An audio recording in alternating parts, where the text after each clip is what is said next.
Assalamu alaikum, dear students. I am Naveed Ahmed. I am here to teach you biology for grade 12.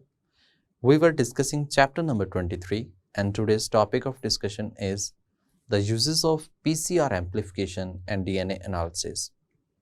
Student, ये बात आप जानते हैं कि PCR और DNA analysis दोनों बहुत इम्पॉर्टेंट हैं हमारे लिए, इस सेंस में कि हम इसके यूजेस इस तरह से करते हैं कि हमारे लिए बेनिफिटेड हों।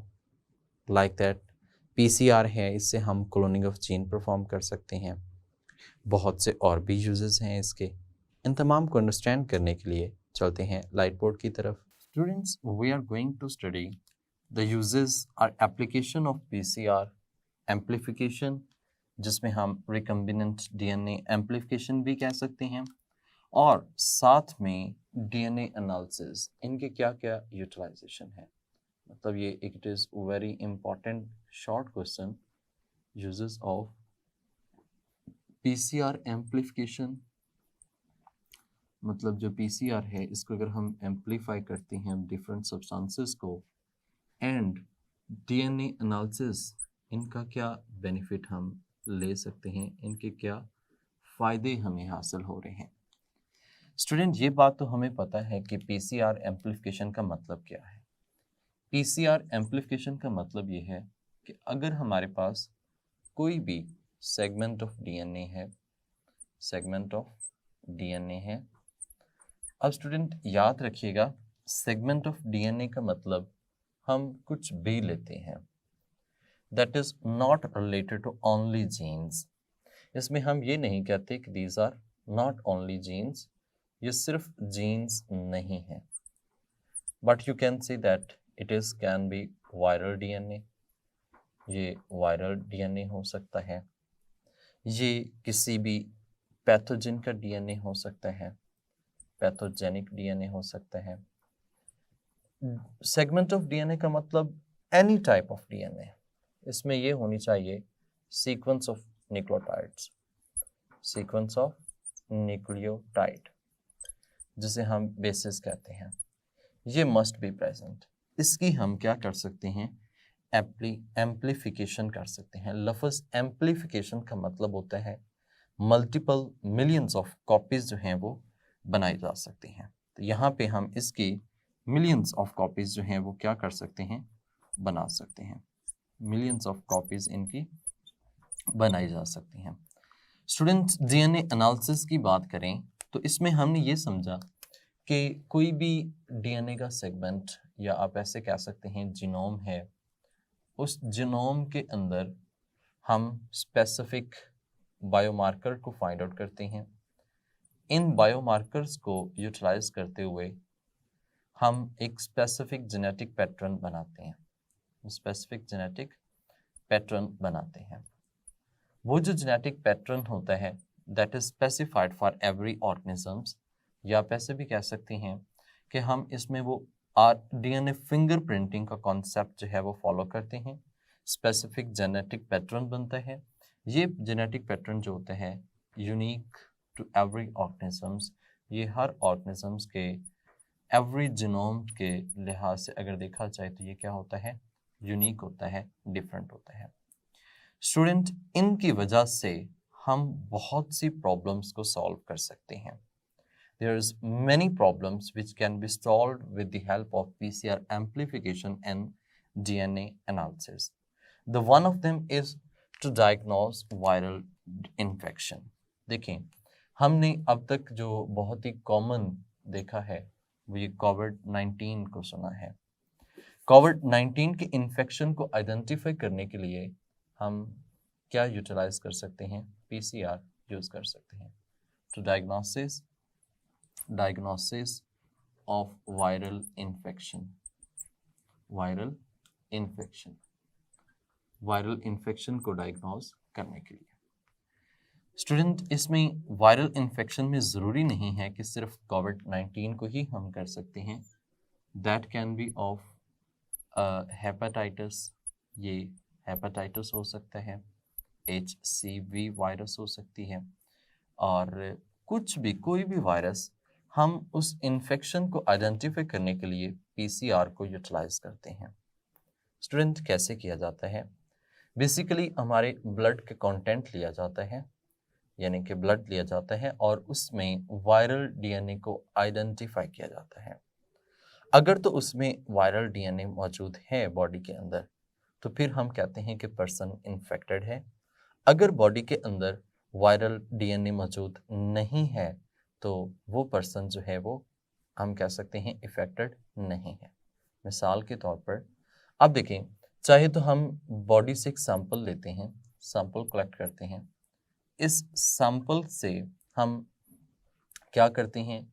डीएनए एक्सट्रैक्ट करते हैं। डीएनए एक्सट्रैक्ट करते हैं।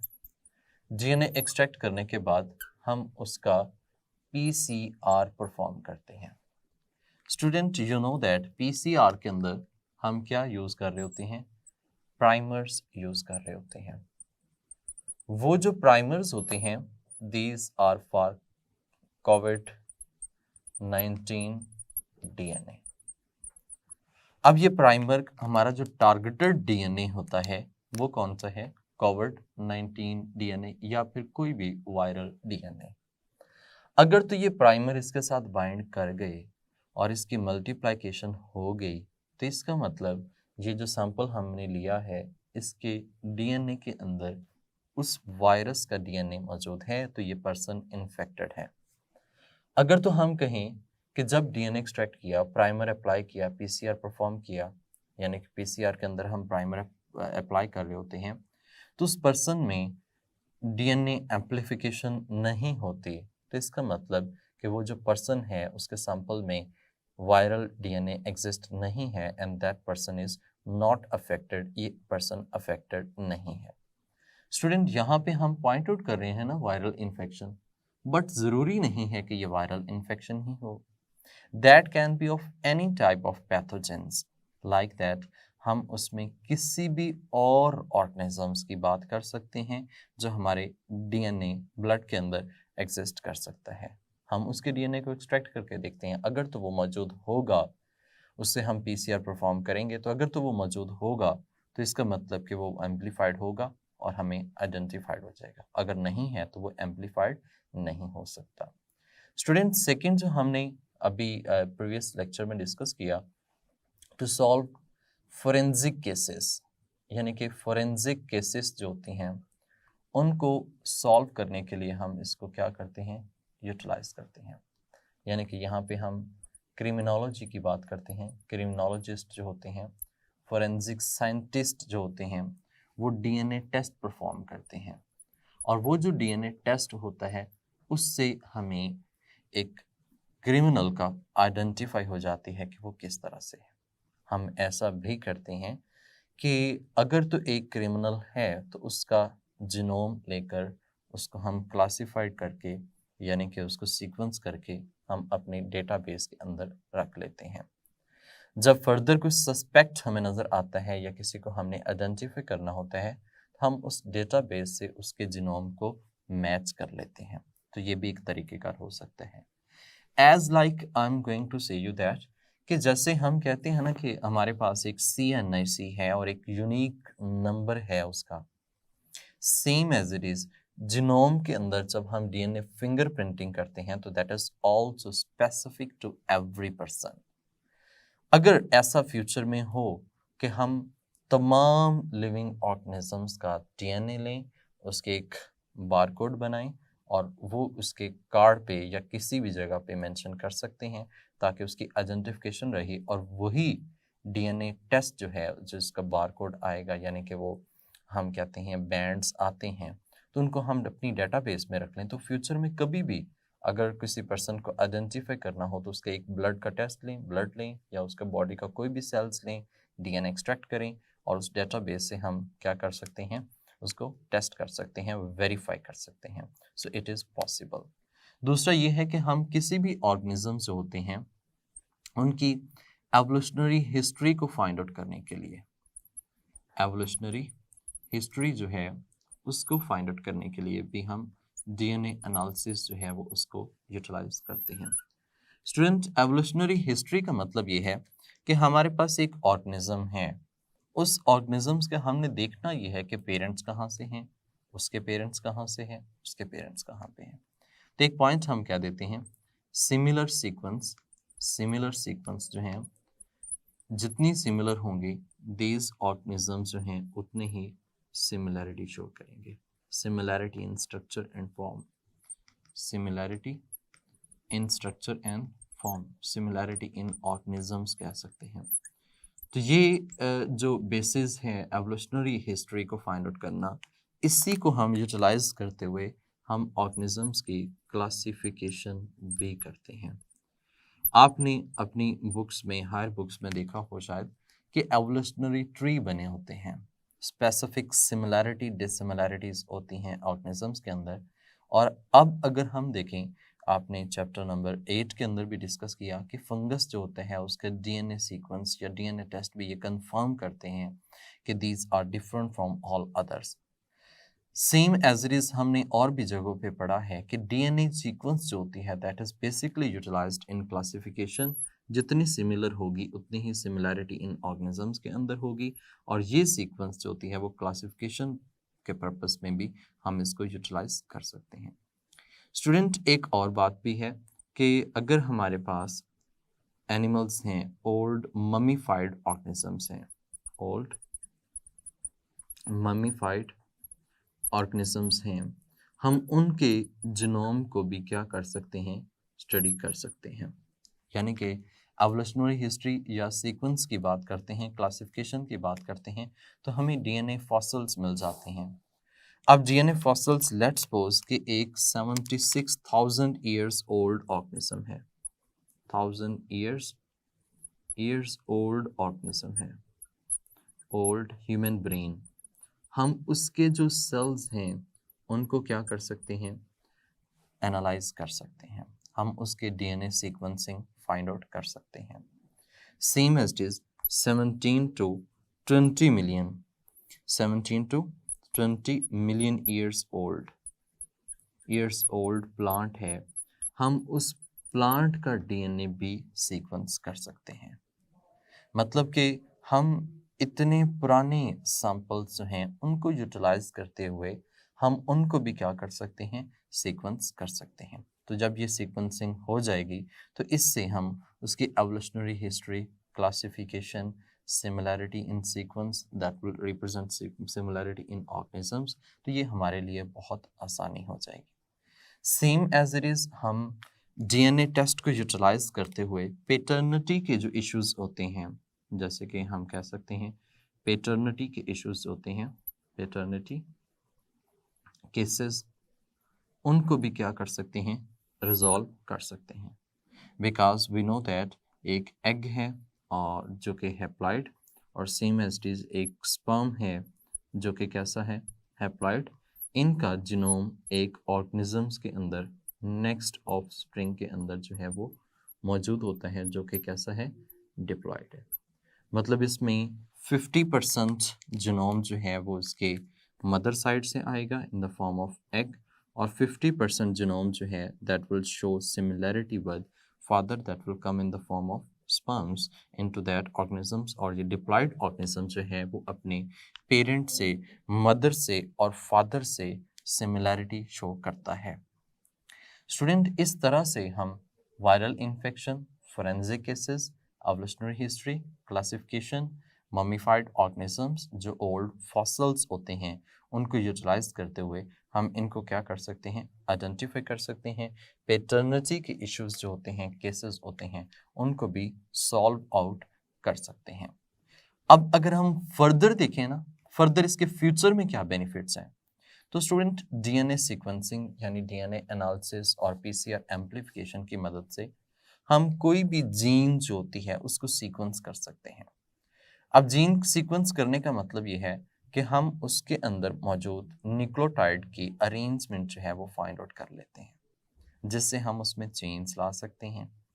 अब चेंज लाने के बाद हम ये आइडेंटिफाई कर सकते हैं कि डिफरेंट ऑर्गेनिजम्स में क्या वेरिएशंस हैं, और उन वेरिएशंस की वजह से उन ऑर्गेनिजम्स की कैरेक्टरिस्टिक्स में क्या वेरिएशंस हैं, अब उनको कैसे इम्प्रूव किया जा सकता है, हम उसको कैसे फर्दर जो है उसमें बेटरमेंट ला सकते हैं, that all is with the help of PCR amplification and DNA analysis.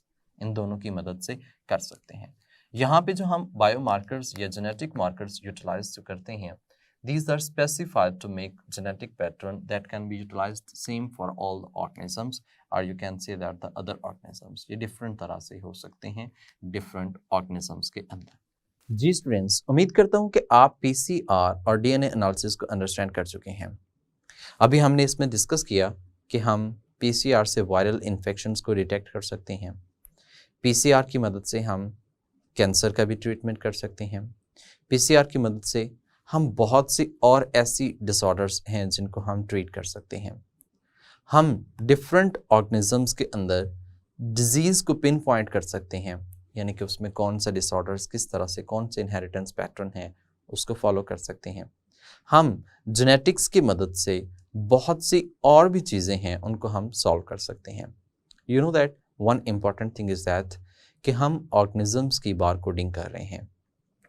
Being a zoologist, I'm going to tell you that we are going to make a barcoding for different animals identification।